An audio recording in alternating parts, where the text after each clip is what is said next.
Hey y'all, Coldfire here, and this is a quick review for the new Apex legend Loba. In a few words, her backstory is that she's that little kid who got their parents murdered by Revenant, so yep, there's a lot of bad blood between the two of them.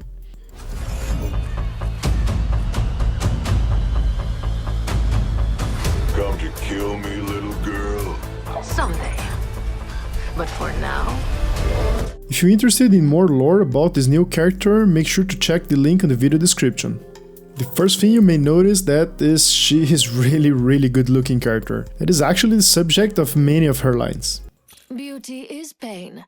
I'm the beauty and, well, you can guess the rest. Well, as for her abilities, they're almost all focused on looting. Her passive ability is Eye for Quality. Nearby epic and legendary loot can be seen through walls.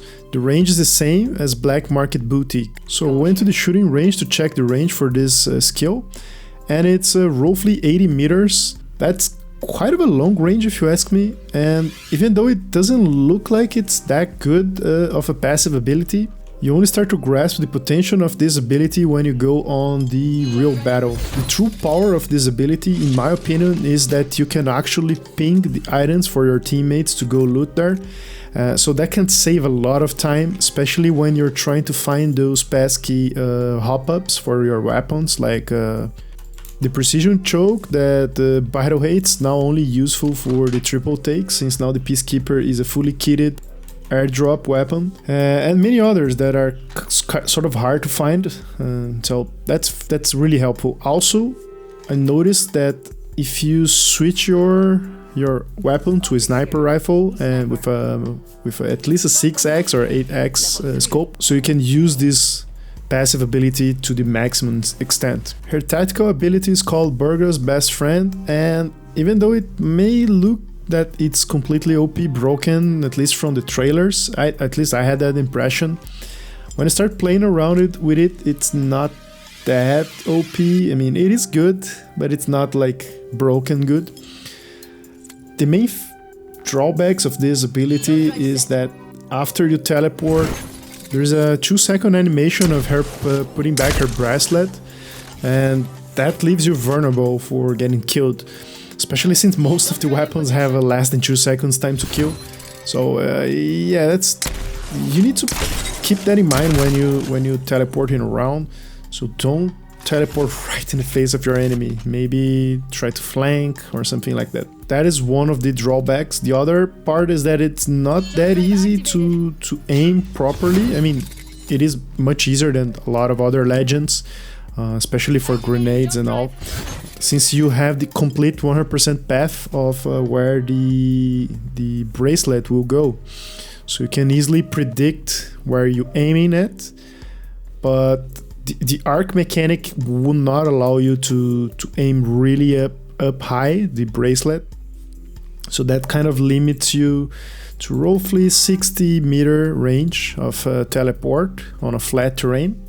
Of course, you can overpass this vastly, even at 90-ish meters of distance if you're on a hard ground and throwing the bracelet downwards.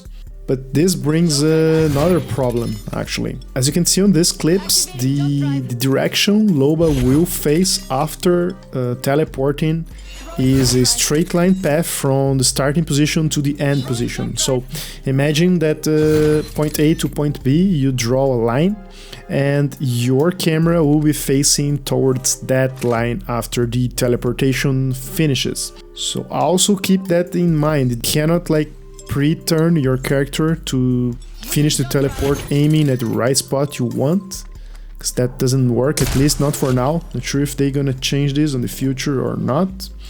But right now you need to, for example, if you're teleporting behind an enemy, like let's say you're in front of him and you're teleporting behind him, both of you will be facing backwards to each other.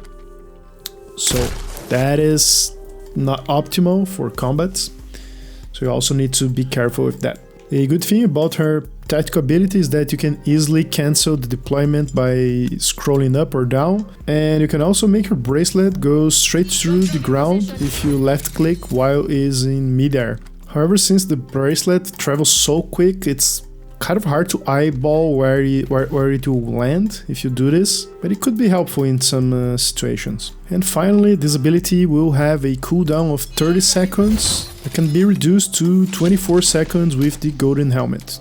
And her ultimate ability, the Black Market Boutique, lets you place a portable device that allows you to teleport nearby loot to your inventory. Each friendly or enemy legend can take up to 2 items. The first thing I tested on this is how long it takes to expire, and apparently it lasts forever as long as you don't place a secondary one, so you can only have one active at a time. It's also very important to note that hostiles can also use it, so in case you don't want that happening, all you have to do is to press H on the totem and the boutique will close. As the description say, the maximum range of this boutique is the same as the passive ability, so it's also 80 meters of range. This maximum range will be shown on the map as a blue circle, and it's very helpful to keep track if incoming airdrops are inside of your range or not. When taking ammo, I only noticed this when I was editing this video, because here on the battle I grabbed 107 units of light ammo by taking only once. So I'm not sure how this works exactly, so leave in the comments if you know this. And also apparently here on this clip I was able to grab 2 medkits instead of 1, so also not 100% sure about this. And I guess that'll be all for this quick breakdown on the brand new legend Loba. Make sure to like and subscribe to the channel for more. Thank you so much for watching, and I see you next time.